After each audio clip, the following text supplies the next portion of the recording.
आज का जो हमारा टॉपिक है वो है केनाइट एस्पेक्ट ऑफ मेटल कॉम्प्लेक्स यानी धातु संकुलों की बलगति की अवधारणा। फ्रेंड्स, इससे पहले मैंने बहुत सारे वीडियो अपलोड कर दिए हैं अपने चैनल में, तो जाके आप चेक जरूर कर लीजिएगा।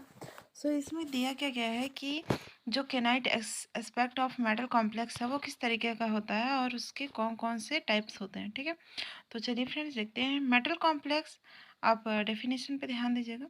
मेटल कॉम्प्लेक्स यानी धातु संकुल का वह गुण जिसके द्वारा वह अपने एक या अधिक लिगेंडों को अन्य लिगेंडों से प्रतिस्थापित यानी रिप्लेस करने की क्षमता रखता है, उसे लेबिलिटी यानी परिवर्तनशीलता कहते हैं।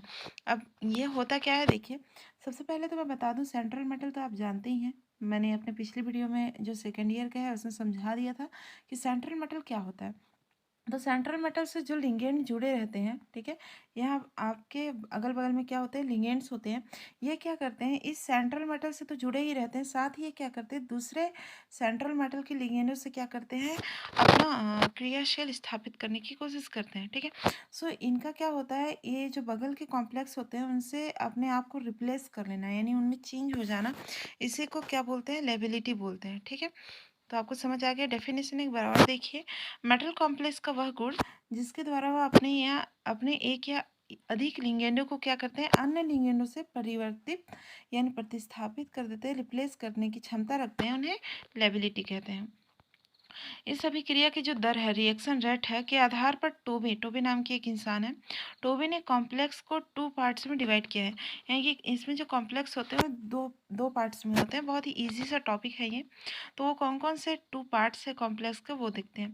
पहला तो आपका है परिवर्तनीय या सक्रिय संकुल, जिसे लेविल और नॉन इंटर्ट कॉम्प्लेक्स कहते हैं। ठीक है, अब इसमें है क्या, तो वे कॉम्प्लेक्स जिनमें लिगेंड का प्रतिस्थापन तीव्र गति से होता है, परिवर्त परिवर्तनीय या सक्रिय संकुल कहते हैं। जैसे कि आपका ये सेंट्रल मेटल है, इसमें क्या होते हैं, आपके लिगेंड होते हैं। ठीक है, अब ये जो लिगेंड होते हैं ये क्या करते हैं, दूसरे कॉम्प्लेक्स के लिगेंड से बहुत ही तीव्र गति से रिप्लेस होते हैं, तो इसी को बोलते हैं सक्रिय संकुल। ठीक है, अब इसके ठीक उल्टा होता है अक्रिय संकुल। अक्रिय संकुल यानी इनर्ट कॉम्प्लेक्स में क्या होता है, वे कॉम्प्लेक्स जिनमें लिगेंड का प्रतिस्थापन मंद गति से होता है अक्रिय संकुल कहलाते हैं। यानी कि जो आपका लिगेंड है, ठीक है, वो दूसरे कॉम्प्लेक्स के लिगेंड से क्या करते हैं, बहुत ही मंद गति से रिप्लेस होते हैं, यानी आपस में बहुत ही मंद गति से आपस में क्या हो जाते हैं, रिप्लेस हो जाते हैं। इसी को बोलते हैं इनर्ट संकुल। आइए फ्रेंड्स, आपको ये संकुल के टाइप्स पता चल गए होंगे। नेक्स्ट है धातु संकुल की परिवर्तनीय को एफर्ट करने वाले फैक्टर इस प्रकार है, यानी कि इनको क्या करते हैं, इफर्ट करते हैं। ठीक है, नुकसान पहुंचाते हैं। पहला है केंद्रीय धातु आयन का आवेश, यानी कि charge change of the central metal ion, यानी कि जिन मेटल आयन पर अधिक चार्ज होता है वे मंद गति से क्रिया करने वाले संकुल बनाते हैं। जैसे कि देखिए, ये मेटल है सेंट्रल मेटल, इसमें क्या है, आपके लिगेंड्स है। ठीक है, ये आपके क्या है, लिगेंड है।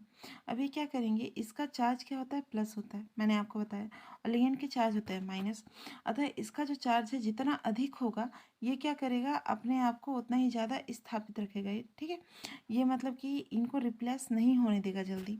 ठीक, और रिप्लेस नहीं होने देने की वजह से क्या होगा, मतलब इसमें जो आपका प्रभाव है वो थोड़ा कम रहेगा, यानी कि प्रभावित करने वाले कारक दिख रहे हैं ना। तो जिन मेटल आयन पर अधिक चार्ज होता है, यानी कि जो बीच के सेंट्रल मेटल हैं उनमें जितना अधिक चार्ज होगा वे मंद गति से क्रिया करने वाले संकुल बनाते हैं, यानी कि वो उतना जल्दी अपने लिगेंड को रिप्लेस नहीं होने देंगे, वही जोर से पकड़ के रखेंगे ना, मजबूती के साथ।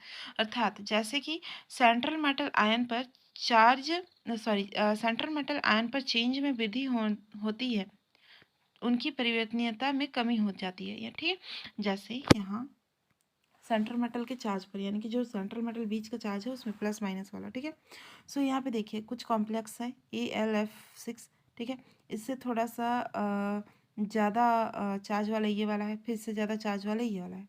ठीक है, अब इनके इससे एक मिनट, ये कॉम्प्लेक्स है, ये कॉम्प्लेक्स और ये कॉम्प्लेक्स। इसमें देखिएगा, इसमें जैसे जैसे इसके चार्ज बढ़ते जाते हैं, इनके चार्ज जैसे जैसे बढ़ते जाते हैं, ठीक है, इनमें प्रतिस्थापित यानी लेबिलिटी की जो दर है वो कम होते जाता है। देखिए 3 4 6, ठीक है, जैसे जैसे यानी कि इस ग्रुप का चार्ज ये है, इस ग्रुप का चार्ज ये है, और इस ग्रुप का चार्ज ये है। यानी कि इनके चार्ज में जैसे जैसे वृद्धि हो रही है, ठीक है, वैसे वैसे इनकी लेबिलिटी क्या हो रही है, कम हो रही है, यानी कि परिवर्तन होने की जो क्रियाशीलता है वो कम होती जा रही है। तो ये चीज़ बोल रहा है कि जितना अधिक सेंट्रल मेटल में क्या होते हैं, प्लस चार्ज होता है, उनका लेबिलिटी का जो दर होता है वो कम हो जाता है। नेक्स्ट देखते हैं केंद्रीय धातु आयन की त्रिज्या यानी ready of the central ion, यानी कि जब उनके आकार में चेंज वेंज होगा तो क्या होगा। वे कॉम्प्लेक्स जिनके केंद्रीय धातु आयन छोटी त्रिज्या वाले होते हैं, यानी कि उनका जो मेटल है, ठीक है, सेंट्रल मेटल है, उसकी त्रिज्या क्या होगी, छोटी होगी, अपेक्षाकृत कम गति से क्रिया करते हैं, यानी कि इनका जो क्रियाशीलता है वो बहुत ही कम होगा, ठीक है। इसके विपरीत वे कॉम्प्लेक्स जिनकी केंद्रीय धातु आयन बड़ी त्रिज्या वाले होते हैं, उनकी अभिक्रिया दर अधिक होती है। यानी कि सेंट्रल मेटल का अगर जो साइज है वो बड़ा होगा तो क्या करेगा, अपने लिगेंड को बहुत जल्दी छोड़ देगा।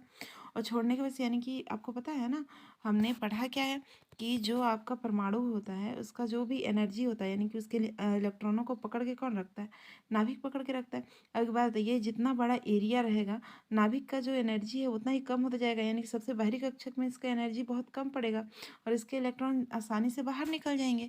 सेम वही यहाँ पे हो रहा है मेटल कॉम्प्लेक्स के साथ, यानी कि सेंट्रल मेटल जो है उसका आकार जितना बड़ा होगा उसकी जो लेबिलिटी होती है उतना ही अधिक होगा, यानी कि लिगेंड उतनी जल्दी निकल जाएंगे। और अगर उसकी जो आयनिक त्रिज्या हो जितना कम होगा, उसकी लेबिलिटी क्या होगी, उतना ही कम होगा, ठीक है। यानी कि जितना छोटा आकार होगा वो अपने लिगेंड को उतना ही अधिक तरीके से पकड़ के रखेगा। तो आयनिक त्रिज्या बढ़ने के साथ अभिक्रिया करने की दर भी बढ़ जाती है, ठीक है। यानी कि आयनिक त्रिज्या, यानी कि उसका जो साइज है वो जितना ज़्यादा बढ़ेगा उसका अभिक्रिया करने की क्षमता उतनी ज़्यादा बढ़ जाएगी। यहाँ पे देखिए आपका ये कॉम्प्लेक्स है, ठीक है, इसकी रेडी जैसे जैसे बड़ी हो रही है, इसकी रेडी देखो, इस कॉम्प्लेक्स का रेडी ये है और इस कॉम्प्लेक्स का साइज ये है, ठीक है। जैसे जैसे इसका साइज बढ़ता है इसकी जो लेबिलिटी होती है वो भी बढ़ते जा रही है, ठीक है, लिगेंड छोड़ने की क्षमता बढ़ते जा रही है। बहुत छोटा सा टॉपिक है, देखते हैं। संकुल की ज्यामिति यानी जियोमेट्री ऑफ कॉम्प्लेक्स। सामान्यतः 6 उपसंयोजक संख्या वाले कॉम्प्लेक्स की तुलना में 4 उपसंयोजक संख्या वाले कॉम्प्लेक्स तीव्र गति से क्रिया करते हैं, यानी कि इनका जो उपसंयोजक कॉम्प्लेक्स जितना कम होगा उतना ही ज़्यादा इसमें लेबिलिटी कम होगी, और जितना ज़्यादा उपसंयोजक संख्या अधिक होगा, कोऑर्डिनेशन कंपाउंड अधिक होगा, कोऑर्डिनेशन नंबर अधिक होगा, उतना ही ज़्यादा इसकी लेबिलिटी क्या होती जाएगी, अधिक होती जाएगी, ठीक है। सो आई होप फ्रेंड्स आपको ये टॉपिक समझ आया होगा। ये नोट आप लिख लीजिएगा, एग्जाम में इसमें पूरे मार्क्स मिल जाएंगे। और इसी तरीके से पॉइंट टू पॉइंट लिखिएगा, और हो सके तो थोड़ा सा पेन का इस्तेमाल करिएगा, कलर पेन का, यानी कि ब्लैक में हेडिंग लिख दीजिएगा और ब्लू में पूरा का पूरा जो भी एक्सप्लेनेशन है वो लिखिएगा, तभी आपको बीएससी में अच्छे नंबर मिलेंगे, खास करके केमिस्ट्री में। तो ऑल द बेस्ट, अच्छे से पढ़िएगा, मिलते हैं नेक्स्ट वीडियो में। Thank you for watching.